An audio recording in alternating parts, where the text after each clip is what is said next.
Hello dear students, MCom final के सैस and advertising management paper में यूनिट 4 में आज हम बात करने जा रहे हैं advertising as management function, criticism और limitations of advertising and defences against charges of it. यानी आज की क्लास में हम बात करेंगे विज्ञापन की आलोचनाओं या सीमाओं की, साथ ही साथ में हम इनके खंडन का भी डिस्कशन करेंगे। तो शुरू करते हैं और जानते हैं कि विज्ञापन की आलोचनाएं किन आधारों पर की जाती है। It is said that criticism of advertising are centuries old. तो देखते हैं कि एडवर्टीजमेंट को किन आधारों पर क्रिटिसाइज किया जाता है। इनमें सबसे पहला है इंक्रीजेस इन अननेसेसरली वांट्स, कि यह आवश्यकताओं में वृद्धि करता है। Critics argue that most advertising cause people to buy things they don't really need. Advertisings do their best to make consumers dissatisfied with their current possessions. कि यह व्यक्तियों में एक असंतोष उत्पन्न करता है कि उनके पास में जो कुछ भी है वह अपर्याप्त है, और इस तरीके से यह उनकी आवश्यकताओं में वृद्धि करने का काम करता है। नेक्स्ट है increase in cost and price, कि यह वस्तुओं और सेवाओं की लागतों और मूल्यों में वृद्धि करता है। The cost of advertising is recovered from the consumers through higher price. तो इस तरीके से यह प्राइसेस और कॉस्ट को इंक्रीज करने का काम करता है। थर्ड वन इज क्रिएट्स इनडिसिसिवनेस, की अनिर्णय की स्थिति यह उत्पन्न करता है। Various advertisements influence and move the desire of consumers, they all attract to buy their own products। तो इस तरीके से यह कस्टमर्स में एक इनडिसिसिवनेस क्रिएट करता है कि वह किस विज्ञापनकर्ता की वस्तु और सेवा को प्रायोरिटी दे और किसकी प्रोडक्ट एंड सर्विसेज को वह सेकेंडरी समझे। Customer can not decide which product is to buy because all advertisements forcibly recommend their product only and induced to buy that product. So it creates indecisiveness. And the next is arouse emotions, कि यह भावनाओं की उत्पत्ति करता है। खरीदने का जो काम होता है वह एक सोच समझ के करने वाला काम होता है, लेकिन विज्ञापन व्यक्तियों को इमोशनल करके या उनकी भावनाओं को जगा के उन्हें वस्तुओं और सेवाएं खरीदने के लिए तैयार करता है। तो इस आधार पर भी इसकी आलोचना की जाती है। As purchasing decisions are largely rational, but most of the advertisings arouse emotions, instigate feelings and induce desires of consumers and compel them to buy irrationally। तो इस तरीके से इसकी इस आधार पर आलोचना की जाती है। obscene एंड अनएथिकल, अश्लील और अनैतिकता को बढ़ावा देने वाले ये होते हैं। इस आधार पर भी इसको क्रिटिसाइज किया जाता है। तो विज्ञापन को प्रभावी बनाने के लिए जो है अर्धनग्नता, अश्लील हाव भाव, ऐसे जो बातें हैं उनका उपयोग किया जाता है। तो इस तरीके से यह समाज में एक नैतिक पतन को जन्म देता है। Critics say that today advertising has become offensive and unethical, youths are offended by increasing bad taste, violence, nudeness. So इस आधार पे यह कहा जाता है कि जो एडवर्टीजमेंट होता है वह समाज का नैतिक पतन करने का काम करता है। तो इसलिए विज्ञापन की इस आधार पर आलोचना की जाती है। अब बात कर रहे हैं कि इसमें और क्या बुराई है या और क्या कमी इसके लिए कही जाती है। वो है प्रमोट्स सोशल एविल्स, यानी यह सामाजिक बुराइयों को जन्म देता है। विज्ञापन के कारण व्यक्ति के जीवन में अनेक सामाजिक बुराइयां, जैसा कि लग्जीरियस लाइफ या फिर जो है एफर्टिंग नहीं होना, श्रम का त्याग करना, सिगरेट वगैरह को वो प्रमोट करता है एडवर्टीज़मेंट, और एक्स्ट्रावेगेंट होना यानी अपव्यय की प्रवृत्ति इससे बढ़ती है। तो इस तरीके से यह कई सामाजिक बुराइयों को भी जन्म देता है। Many advertising make life luxurious, they promote materialism rather than intellectual or spiritual things. And the next is endangers competition, यानी यह जो प्रतिस्पर्धा है उसको भी खतरे में डालता है, यानी स्वस्थ प्रतिस्पर्धा इससे नहीं रह पाती। Advertising can endanger competition. Big advertisers can monopolize the market. Large firms with huge advertising budgets create a barrier to entry. तो इस तरीके से काफ़ी खर्चा करके या बड़ा बजट रख के विज्ञापन के लिए यह बाजार पर एकाधिकार की स्थापना कर लेते और इस तरीके से यह स्वस्थ प्रतिस्पर्धा को खतरे में डालते हैं। ये भी कहा जाता है कि यह वेस्टफुल है, यानी इट इज़ वेस्टफुल है, मीन्स कि इसमें जो खर्चे किए जा रहे हैं वो अनावश्यक है और व्यर्थ होते हैं। Advertising is also regarded as waste of national resources. It introduces new products, creates new taste, new fashion and new habits for the consumers. With the changes in fashion and styles, as a result, half-used and old articles are often discarded. तो इस तरीके से यह resources को waste करने के लिए भी क्रिटिसाइज किया जाता है। नेक्स्ट है क्रिएट्स वरीज एंड डिसकंटेंट, कि जो विज्ञापन होता है वह व्यक्तियों में चिंता और असंतोष की उत्पत्ति करता है, क्योंकि यह व्यक्तियों को उन बातों के प्रति चिंतित करता है जिससे कि व्यक्ति उनसे प्रभावित होकर उन वस्तुओं और सेवाओं को खरीद लें। जैसे कि अगर आपने पर्टिकुलर टूथपेस्ट नहीं खरीदा तो आपके दांतों में सड़न पैदा होगी, या अगर आपने पर्टिकुलर हेल्थ ड्रिंक नहीं लिया तो आपका स्वास्थ्य जो है वह कमज़ोर होगा।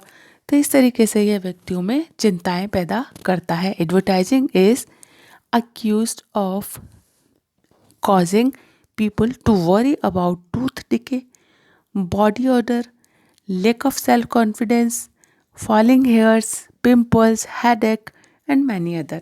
तो इस तरीके से यह व्यक्तियों में डिसकंटेंट क्रिएट करता है। And the next is encourages materialism, कि यह व्यक्तियों को भौतिकवाद की ओर ले जाता है, कि जो व्यक्ति होते हैं वह विज्ञापनों से प्रेरित होकर ज़्यादा से ज़्यादा वस्तुओं को अपने पास में इकट्ठा करना चाहते हैं। तो इस तरीके से यह मटेरियलिज्म की ओर व्यक्तियों को ले जाता है।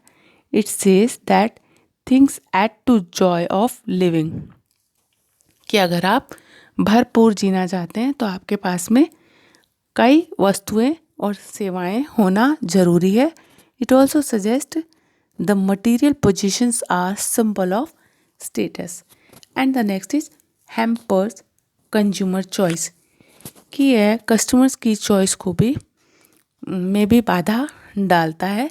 सम critics argue that advertising hampers consumers' choice. It is because large advertisers use their power to limit our options to a few well-advertised brands. कि जो बड़े एडवर्टाइज़र होते हैं जो कि काफ़ी खर्चा कर सकते हैं, वह इस तरह की कोशिश करते हैं कि दूसरे जो ब्रांड्स हैं वो मार्केट में आए ही ना, और इस प्रकार वह जो है कस्टमर्स की चॉइस को लिमिट करते हैं। तो इस तरीके से जो स्मॉलर ब्रांड होते हैं वो डिस्करेज्ड हो जाते हैं और कंज्यूमर की चॉइस जो है वो रेस्ट्रिक्टेड हो जाती है, क्योंकि जो मार्केट में है वही कंज्यूमर को मिलता है। अब बात कर रहे हैं हम एडवर्टाइजिंग के जो डिफेंसेस की बात करेंगे, कि इसके ऊपर जो चार्जेस हैं जिनकी अभी मैंने बात की उसके अगेंस्ट क्या डिफेंस है उसके बारे में हम बात करने जा रहे हैं। पहला है एडवर्टाइजिंग इफेक्ट ऑन कॉस्ट, कि जैसे हमने कहा कि यह कॉस्ट को इंक्रीज करता है, तो यह सही है या नहीं है। तो दोनों बातें हैं। ये कॉस्ट को इंक्रीज करता है और कॉस्ट कस्टमर से ही ली जाती है, प्राइस के थ्रू ली जाती है। लेकिन इसका जो अनदर साइड है वो ये है कि ये सेल को इंक्रीज करके पर यूनिट कॉस्ट को कम भी करता है। तो इस तरीके से यह बात पूरी तरीके से सही नहीं है कि जो विज्ञापन है वो कॉस्ट को इंक्रीज करता है। सो although advertising expense is obviously part of the cost of producing a product, many maintain and advertising makers the product cheaper. For many products they are right, for others they are wrong. Advertising may also out production costs if it makes possible the stabilization of demand. तो इस तरीके से ये बात जो है पूरी तरीके से सही नहीं है कि ये कॉस्ट को इंक्रीज करता है।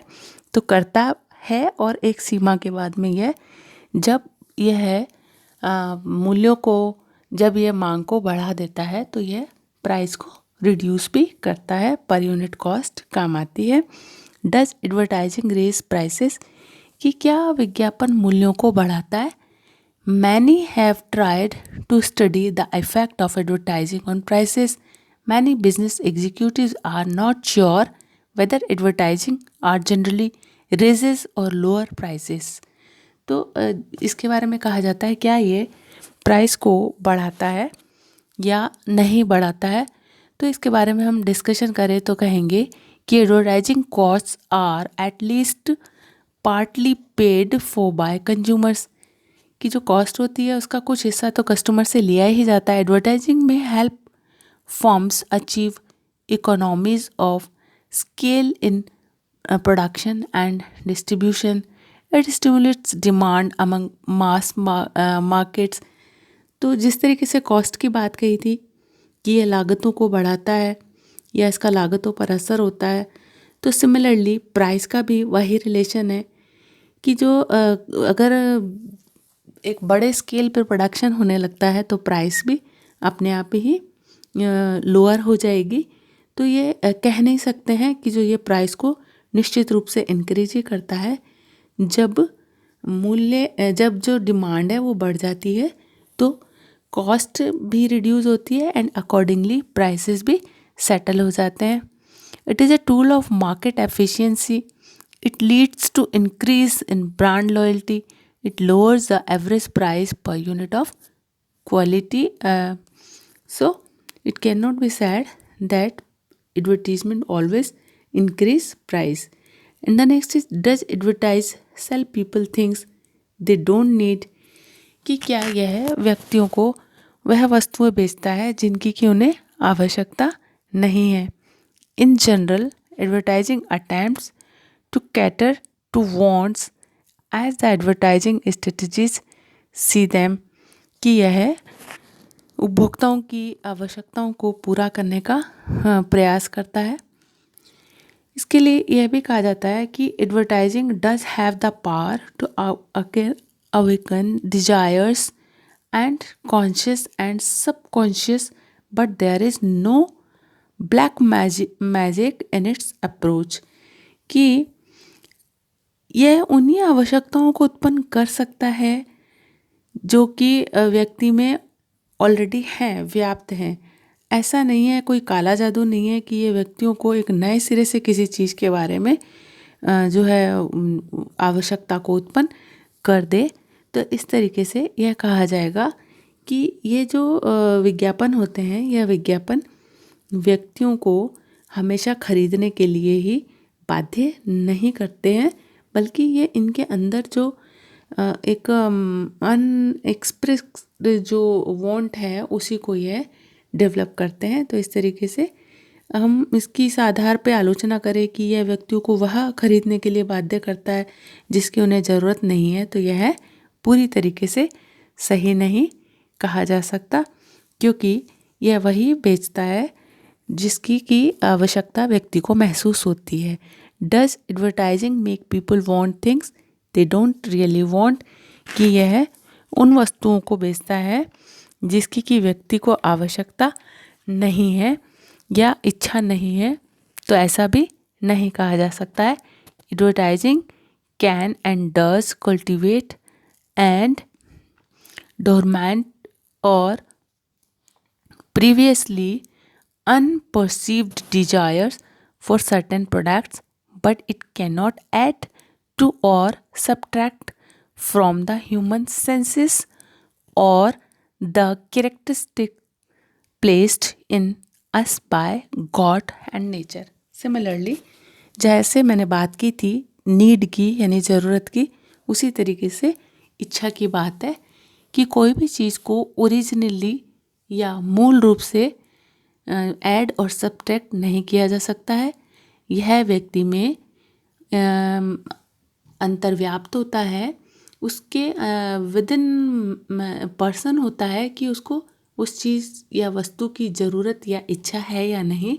एडवर्टीज़मेंट तो उसको या तो उसको बढ़ावा दे सकता है या उस चीज़ को डेवलप कर सकता है, लेकिन यह नहीं कहा जा सकता कि रेडिकली एडवर्टीज़मेंट पर ही डिपेंड होकर व्यक्ति वस्तुओं और सेवाओं को खरीद रहा है। तो यह कहना गलत है कि जो विज्ञापन है वह व्यक्तियों को उन वस्तुओं को ज़बरदस्ती खरीदने के लिए प्रेरित करता है या उनकी ज़रूरत बनाता है या इच्छा बनाता है। अब बात कर रहे हैं इस एडवर्टाइजिंग इन पुअर टेस्ट कि क्या जो विज्ञापन है वह पुअर टेस्ट होता है, यानी कि जो एडवर्टीज़मेंट होता है वह कस्टमर्स में वैसे इच्छाएं या उस तरीके की चॉइसेस क्रिएट करता है जो कि उसके द्वारा दी गई हैं। तो इसके लिए यह कहा जाएगा कि एडवर्टीज़मेंट जो भी कुछ इंट्रोड्यूस कर रहा है उसको सोसाइटी बैन कर सकती है। Society can expect advertisers to abide by the accepted rules or decency and taste of the audience they expect their advertisements to reach. तो ऐसा नहीं है कि जो भी कुछ विज्ञापन के द्वारा सर्व किया जाएगा वह सब चीज़ें सोसाइटी एडमिट करेगी।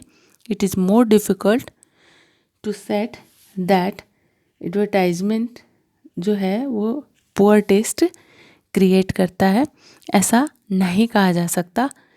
कि कुछ प्रोडक्ट्स ऐसे होते हैं जो कि ऑफेंसिव होते हैं या जिनको कि समाज स्वीकृति नहीं देता है, तो विज्ञापन के द्वारा ऐसे प्रोडक्ट्स को इंट्रोड्यूस करने से भी समाज उनको ले ही लेगा, ऐसा नहीं कहा जा सकता। डज एडवर्टाइजिंग इनहिबिट कॉम्पिटिशन्स, यानी कि जो विज्ञापन है वह किस तरीके से कंपटीशन को प्रभावित करता है। Economist have common criticism about advertising that it creates a barrier to entry or smaller firm with less resources, कि ये जो है उन व्यवसायियों को आने से रोकता है जो कि लेस रिसोर्सेज वाले होते हैं।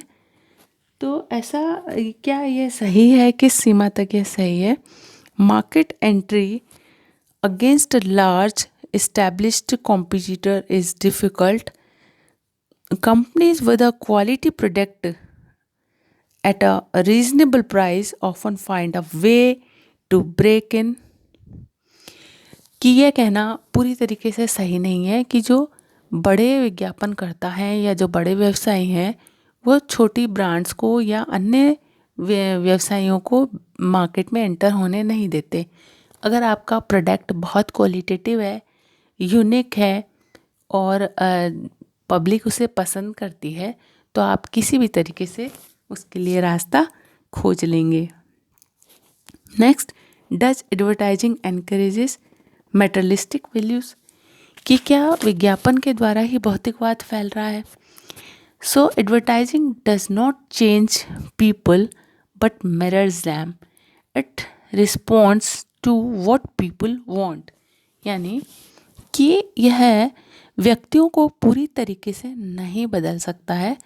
व्यक्ति जैसा है आंतरिक रूप से इंटरनली उसकी जैसा पर्सनैलिटी है वो वैसा ही रहता है और उसकी जो अव्यक्त आवश्यकताएं हैं उनको सुलगाना या उनको डेवलप करने का काम ही सिर्फ विज्ञापन करता है, तो विज्ञापन के इस आधार पर आलोचना करना कि विज्ञापन के कारण ही मटेरियलिज्म बढ़ रहा है या लोग वस्तु और सेवाओं को खरीद रहे हैं, तो यह जो एडवर्टीज़मेंट है वो मटेरियलिस्टिक वैल्यूज़ को इनक्रेज करता है, ऐसा कहना या एनकरेज करता है, ऐसा आरोप लगाना या ऐसी आलोचना करना पूरी तरीके से सही नहीं है, क्योंकि व्यक्ति में जो कुछ उसके अंदर है वही चीज़ों को विज्ञापन बढ़ावा दे सकता है या डेवलप कर सकता है। रेडिकली वह किसी भी व्यक्ति में उन आवश्यकताओं को, ज़रूरतों को या आदतों को नहीं बदल सकता है। तो इस तरीके से यह कहा जा सकता है कि जो एडवर्टीज़मेंट है उसमें कमियां जो गिनाई जाती हैं वो पूरी तरीके से विज्ञापन की कमियां नहीं हैं, बल्कि यह और भी कुछ फैक्टर्स हैं जो कि जिनके आधार पर हम विज्ञापन में उन कमियों को अनुभव करते हैं। तो अगर इसको सही तरीके से उपयोग किया जाए और रैशनल वे में सोचा जाए तो यह पूरी तरीके से इसके जो आलोचनाएं हैं वह सही नहीं है। उन्हीं का जो डिफेंस है उसकी बात मैंने अभी की कि जो एडवर्टाइजमेंट है वो हमेशा कॉस्ट को नहीं बढ़ाएगा, हमेशा प्राइसेस को नहीं बढ़ाएगा और उपभोक्ताओं को वह चीज़ें नहीं दे सकता जिनकी कि उसे अंदर से कभी फील नहीं है, ज़रूरत नहीं है, आवश्यकता महसूस उसने नहीं की है। तो आज की क्लास में हमने पढ़ा कि विज्ञापन में क्या क्या उसको क्रिटिसाइज किन आधारों पे किया गया और साथ ही साथ में उसको किस तरीके से हमने डिफेंस किया और इसकी बात की। और अब बात करते हैं आज के असाइनमेंट की। Describe the limitations of advertising and defence against charges of it, कि विज्ञापन के किन आधारों पर आलोचना की जाती है और इसके पक्ष में जो है आप क्या तर्क देंगे या सुझाव देंगे कि जिससे कि इन आलोचनाओं का खंडन किया जा सके। इसके ऊपर आपको अपना एक एक्सप्लेनेशन देना है, एक नोट लिखना है। That's all for today. Thank you.